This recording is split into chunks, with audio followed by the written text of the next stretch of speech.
நீங்கள் வாங்க போகிற ஏசியில் இன்டோர் யூனிட் இருக்கும், அவுட்டோர் யூனிட் இருக்கும். ரெண்டையும் கனெக்ட் பண்ணுறதுக்கு copper coils and communications cables இருக்கும். பேசிக்காக ஏசி எப்படி ரன் ஆகுதுன்னு தெரிஞ்சுக்கணுன்னா உங்களுக்கு ரெஃப்ரிஜரேஷன் சைக்கிள்னால் என்னென்னு தெரிஞ்சிருக்கணும். First step compression, condensation, expansion, evaporation. இந்த 4 ப்ராசஸும் கண்டினியூஸாக ஒரு சைக்கிளாக ஃபார்ம் ஆகிறதுனால தான் உங்கள் ரூமில் இருக்க ஹாட்டான ஏரை எடுத்துக்கிட்டு கூலான ஏர் டெலிவரி ஆகப்படுது. ஸ்ப்ளிட் யூனிட்டில் இந்த ரெட் கலர் லைனுக்கு லெஃப்ட் சைடில் இருக்க எவாபரேஷன் அண்ட் எக்ஸ்பேன்ஷன் இன்டோர் யூனிட்டில் இருக்கும், கம்ப்ரெஷன் அண்ட் கண்டென்சேஷன் அவுட்டோர் யூனிட்டில் இருக்கும்.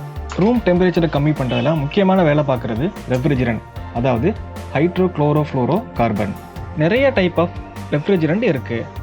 எக்ஸாம்பிளுக்கு இப்போ கரண்ட் டைமில் R32, R22, R410 அந்த கேஸஸ்லாம் இப்போ யூஸ் பண்ணிக்கிட்டு இருக்கோம். ரெஃப்ரிஜரண்டோட பாயிலிங் பாயிண்ட் கம்மியாக இருக்கிறதுனால அதில் ஈஸியாக பேஸ் சேஞ்ச் பண்ண முடியும், அதாவது வேப்பர் ஸ்டேஜுக்கும் லிக்யூட் ஸ்டேஜுக்கும் கன்வெர்ட் ஆக முடியும். அதனால தான் ரெஃப்ரிஜரண்ட்டை கூலண்டாக ஏசியில் யூஸ் பண்ணுறாங்க. இந்த ரெஃப்ரிஜரண்ட் கம்ப்ரஸருக்குள்ளே லோ ப்ரெஷர் வேப்பராக இருக்கும், அதை ஹை ப்ரெஷர் வேப்பராகவும் அது ஹை டெம்பரேச்சராகவும் சேஞ்ச் பண்ணி கொடுத்துரும். அண்ட் கண்டென்சருக்கு போகும். கண்டென்சரில் ஹை ப்ரெஷர் வேப்பராக இருக்கிற ரெஃப்ரிஜரண்ட் ஹை ப்ரெஷர் லிக்யூடாக கன்வெர்ட் ஆக்கப்படும். அண்ட் தென் எக்ஸ்பேன்ஷன் வால்வ் போகும்.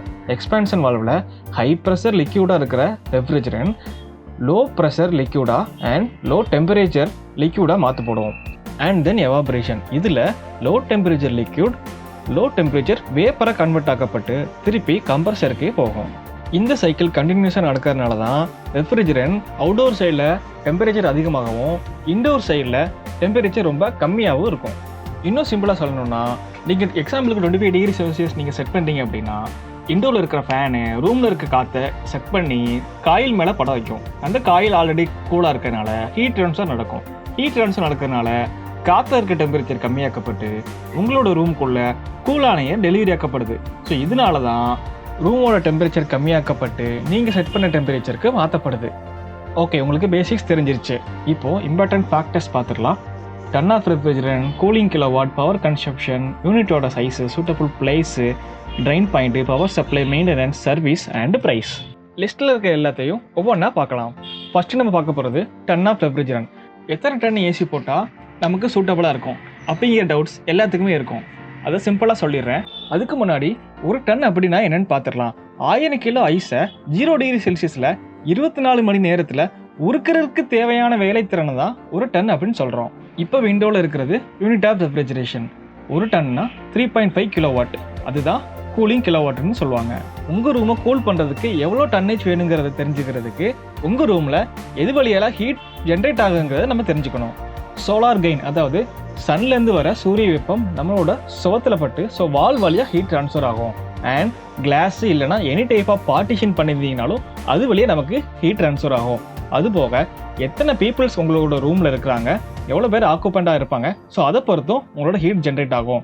And electrical equipments like fan, light, computers அந்த மாதிரி சிஸ்டம் எதாவது யூஸ் பண்ணிங்கன்னா கூட ஹீட் ஜென்ரேட் ஆகும்.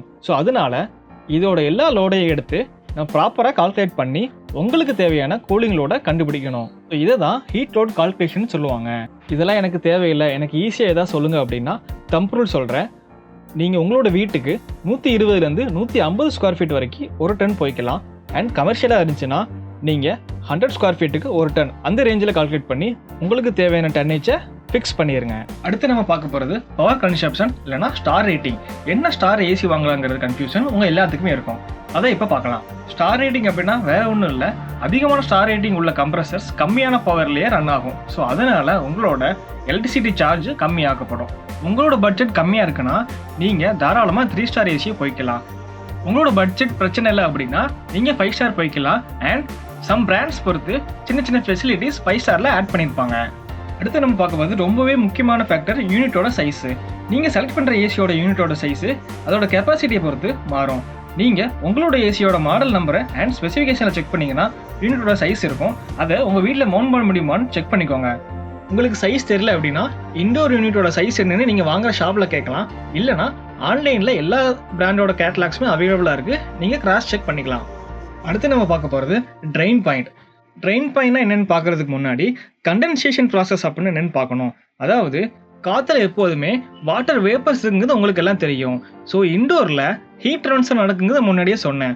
அந்த ப்ராசஸ்னால ஏரில் இருக்கிற வாட்டர் வேப்பர்ஸ் எல்லாமே குளிர்ந்து லிக்விட் ஃபார்முக்கு சேஞ்ச் ஆகும். அதாவது வாட்டராக கன்வெர்ட் ஆகப்படும். அந்த வாட்டர்ஸ் எல்லாமே இண்டோரில் இருக்க ட்ரெயின் பேனலில் கலெக்ட் ஆகி ட்ரெயின் ஹோஸ் மூலமாக நம்ம வெளியே விடலாம். இதை புதுசாக நீங்கள் வீடு கட்டிங்க அப்படின்னா ஏசிக்கான ப்ரொவிஷன் பவர் கொடுக்குறப்பயே நீங்கள் ட்ரைனேஜில் ப்ளம்பிங் லைன் அங்கே ஒன்று கொடுத்துருங்கன்னு கண்டிப்பாக சொல்லணும்.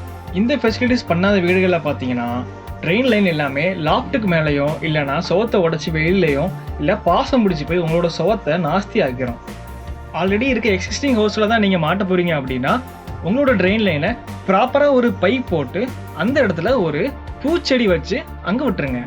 ப்ராப்பராக ட்ரெயின் லைன் பண்ணாதனால ஃப்யூச்சரில் உங்களோட வீட்டுக்கு உள்ள தண்ணி ஸ்வெட்டிங் ஆகிறதுக்கு சான்சஸ் இருக்குது. ஏன்னா மெயின்டைன் பண்ணாதனாலையும் ப்ராப்பர் சர்வீஸ் பண்ணாதனாலையும் அந்த ட்ரெயின் பேனலில் ஜெல் ஃபார்ம் ஆகிறதுக்கான சான்சஸ் அதிகமாக இருக்கிறதுனால ட்ரெயின் லைனோட ஸ்லோப்பு ப்ராப்பராக கொடுத்துருக்காங்களா, கிராவிட்டியில் போகிற மாதிரி இருக்காங்கிறத இன்ஸ்டாலேஷன் அப்போமே நீங்கள் செக் பண்ணிக்கணும். அடுத்து நம்ம பார்க்க போகிறது எந்த பிளேஸில் ஏசியை மவுண்ட் பண்ணணும் அப்படிங்கிறது. ஸோ நீங்கள் 9 இன்ச் வால் பண்ணியிருந்தீங்க அப்படின்னா நீங்கள் தாராளமாக அதில் மவுண்ட் பண்ணலாம். 4.5 இன்ச் வாலில் மவுண்ட் பண்ணுறப்ப வைப்ரேஷன் வர்றதுக்கு நிறைய சான்சஸ் இருக்குது. ஸோ இண்டோரையும் அவுட்டோரையும் செப்பரேட் வாலில் மவுண்ட் பண்ணுங்கள். உங்கள் இண்டோர் யூனிட்டோட பாட்டம் ஃப்ளோர் லெவல்லேருந்து 8 ஃபீட் இருக்க மாதிரி பார்த்துக்கோங்க. சப்போஸ் உங்களோட இன்டர் லெவல் அதிகமாக இருந்ததுன்னா அதுக்கேற்றப்ப நீங்கள் ஹைட் அட்ஜஸ்ட் பண்ணிக்கோங்க. இண்டோர் யூனிட்டுக்கு மேலே மினிமம் 6 இன்ச்சஸ் கேப் கொடுங்க. அப்போ தான் ரிட்டன் ஏர் ப்ராப்பராக செக்ஷன் ஆக்கப்படும் அண்ட் ஹீட் ட்ரான்ஸ்ஃபரும் ப்ராப்பராக நடக்கும். ரிட்டன் ஏர் ஸ்பேஸ் கம்மியாக கொடுக்கறதுனால நீங்கள் செட் பண்ண டெம்பரேச்சர் அச்சீவ் ஆகிறதுக்கு ரொம்ப டைம் எடுத்துக்கும். இண்டோர் யூனிட்டோட ஃப்ரண்ட் சைடில் மினிமம் 1 ஃபீட் கேப் இருந்தால் தான் ரிட்டன் ஏர் சர்க்குலேஷன் ப்ராப்பராக நடக்கும். உங்களோட இண்டோர் யூனிட்டை உங்களோட பெட்டுக்கு மேலே, டேபிளுக்கு மேலே, கம்ப்யூட்டர் யூஸ் பண்ணிங்கன்னா அதுக்கு மேலே, இல்லை எலக்ட்ரானிக்ஸ் ஐட்டம்ஸ் எதாவது வச்சுருந்தீங்கன்னா அதுக்கு மேலேயோ மவுண்ட் பண்ணாதீங்க. எவ்ரி 3 months ஒன்ஸ் டெக்னீஷியன்ஸ் வந்து உங்களோட ஏசியை சர்வீஸ் பண்ணுவாங்க. லைக் ப்ளோயர் போட்டோ இல்லைனா வாட்டர் சர்வீஸ் கூட பண்ணுறதுக்கு சான்சஸ் இருக்குது. ஸோ அந்த டைம்லலாம் எல்லாத்தையுமே நீங்கள் மூவ் பண்ணுற மாதிரி இருக்கும். ஸோ இது எல்லாமே அவாய்ட் பண்ணுங்கள். முக்கியமாக டிவிக்கு மேலே மாட்டாதீங்க. எப்போனாலும் ட்ரெயின் லீக்கேஜ் ஆகிறதுக்கு சான்சஸ் இருக்கிறதுனால அந்த தண்ணி டிவியில் விழுந்து டிவி அஃபெக்ட் ஆகிறதுக்கு நிறைய சான்சஸ் இருக்குது. ஸோ கண்டிப்பாக டிவிக்கு மேலே மாட்டுறதை அவாய்ட் பண்ணுங்கள். கர்டென்குள்ளே, செல்ஃப்ஸுக்கு மேலே, இல்லை ஒரு கபோர்டு அடிச்சு அதுக்குள்ளே மாட்டுறது எல்லாமே அவாய்ட் பண்ணுங்கள். ஸோ அடுத்து நம்ம பார்க்க போகிறது MCB control. So separate MCB control உங்களோட ஏசியை கண்டிப்பாக ப்ரொவைட் பண்ணுங்கள். இதனால் மெயினில் ஃபியூஸ் ஆகாமல் தடுக்க முடியும். கம்ப்ரஸர் ஹையர் ஆர்ம்ஸ் எடுக்கப்ப. ஸோ அடுத்த முக்கியமான பாயிண்ட் மெயின்டெனன்ஸ் அண்ட் சர்வீஸ். உங்களோட ஏரியாவில் இருக்க டிஸ்ட்ரிபியூட்டரில் அதிகமான சர்வீஸ் டெக்னீஷியன்ஸ் யார்கிட்ட இருக்காங்களோ அவங்ககிட்டே அவங்களோட ஏசியை வாங்குங்க. கொஞ்சம் ப்ரைஸ் அதிகமாக இருந்தாலும். என்ன ரீசன்னா, ஏதாவது ஒரு இஷ்யூ ஆகுது இல்லை ஏசி ரன் ஆகலை அப்படின்னா உடனே அவங்க வந்து பார்ப்பாங்க. ஸோ அவங்களோட டெக்னீஷியன்ஸ் இல்லை அப்படின்னா 1 or 2 days கண்டிப்பாக லேட் பண்ணிடுவாங்க. ஸோ அதனால் அதிகமான டெக்னீஷியன்ஸ் இருக்க ஏரியாலே நீங்கள் வாங்குங்க. அண்ட் ஈஸியாக ஆக்சஸ் பண்ணுற மாதிரி இடத்துல இண்டோரையும் அவுட்டோரையும் மாட்டுங்க. முக்கியமாக அவுட்டோரை. ஸோ ஆக்சசபிள் ஸ்பேஸ் ஈஸியாக இல்லை அப்படின்னா ஃபஸ்ட் டைம் வர டெக்னீஷியன்ஸ் அடுத்த நாள் உங்களுக்கு வர மாட்டாங்க. என்ன ரீசன் அப்படின்னா அதை என்னால் ஆக்சஸ் பண்ண முடியாது, இல்லை ரொம்ப ஹைட்டில் மாட்டிட்டீங்க அப்படின்னா ஸோ பண்ண முடியாதனால உங்களுக்கு சர்வீஸும் கண்டிப்பாக ப்ராப்பராக பண்ண மாட்டாங்க அண்ட் டெக்னீஷியன்ஸும் வர மாட்டாங்க. இந்த வீடியோ உங்களுக்கு புரிஞ்சிருக்குங்க நம்புகிறேன். ப்ரைஸ் அண்ட் இன்வெர்டர் ஏசி வாங்கலாமா, நான் இன்வெர்டர் ஏசி வாங்கலாமாங்கிறத அடுத்த வீடியோவில் டீட்டெயிலாக சொல்கிறேன்.